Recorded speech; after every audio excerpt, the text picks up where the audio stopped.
విశాఖ పశ్చిమ నియోజకవర్గం అచ్యుతాపురం ఘటనపై మాజీ ముఖ్యమంత్రి జగన్ రెడ్డి రాష్ట్ర ప్రభుత్వంపై చేసిన వ్యాఖ్యలపై పశ్చిమ ఎమ్మెల్యే గణబాబు ఘాటుగా స్పందించారు. కొత్త ప్రభుత్వంపై జగన్ చేసిన వ్యాఖ్యలు విడ్డూరంగా ఉంది.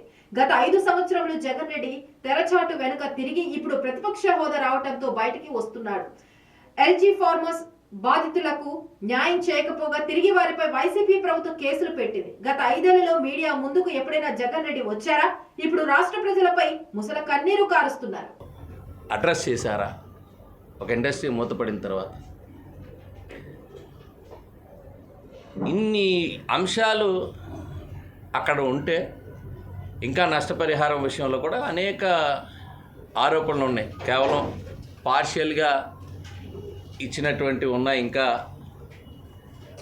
ఎవరైతే హాస్పిటలైజ్ అయ్యారో లేదా ఇతరత్ర వైద్యం తీసుకున్నవారో చాలా కొన్ని ప్రాంతాలు ఇగ్నోర్ కాబట్టి కేవలం కొన్ని ప్రాంతాలనే పరిగణలోకి తీసుకున్నారు. బాధితులు అయితే చుట్టూ ఉండేటువంటి అనేక ప్రాంతాలు ఉన్నాయని అనేక రిప్రజెంటేషన్స్ అప్పుడు వచ్చినప్పటికీ కూడా ఇండస్ట్రీ ఇచ్చినటువంటి కాంపన్సేషన్ ప్రభుత్వ పరంగా కాదు, ఇండస్ట్రీ ఇచ్చినటువంటి ఏదైతే వాళ్ళ ఫైన్ అనండి ఏదైతే ఏ రూపంలో ఇచ్చినా వాళ్ళు ఇచ్చినటువంటి డబ్బులు ఇచ్చి చేతులు దులుపుకున్నటువంటి ప్రభుత్వం